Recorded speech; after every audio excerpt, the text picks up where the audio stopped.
বিশ্বকাপের আগে আলোচনায় থাকে প্রতিযোগী দলগুলো কেমন স্কোয়াড সাজায় তা নিয়ে। সেই আগ্রহ আরও বেড়ে যায় ব্রাজিল আর্জেন্টিনার মতো দলকে ঘিরে। ইতোমধ্যে গত 2 আসরের ফাইনালিস্ট ফ্রান্স তাদের স্কোয়াড ঘোষণা করেছে। আর্জেন্টিনা আনুষ্ঠানিকভাবে দল ঘোষণা না করলেও গুঞ্জন উঠেছে 22 জন চূড়ান্ত করে ফেলেছে তারা।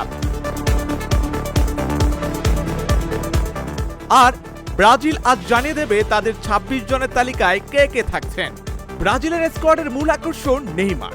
প্রাথমিক দলে আছেন তিনি। ফিটনেসের চূড়ান্ত পরীক্ষা দিয়ে শেষ পর্যন্ত মূল স্কোয়াডের টিকে থাকতে পারবেন কিনা তা জানার অপেক্ষায় ভক্ত সমর্থকরা। আজ সেই অপেক্ষার অবসান ঘটাবেন কোচ কার্লো আনচেলতি।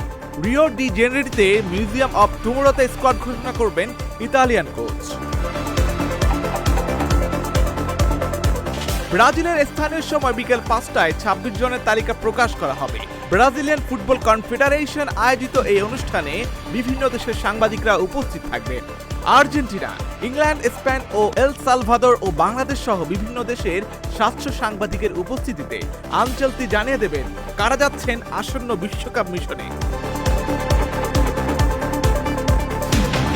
এই অনুষ্ঠান সরাসরি সম্প্রচার করবে টিভি গ্লোবো, জি টিভি, স্পোর্ট টিভি, এসবিটি ও সিবিএফ টিভির ইউটিউব চ্যানেলে।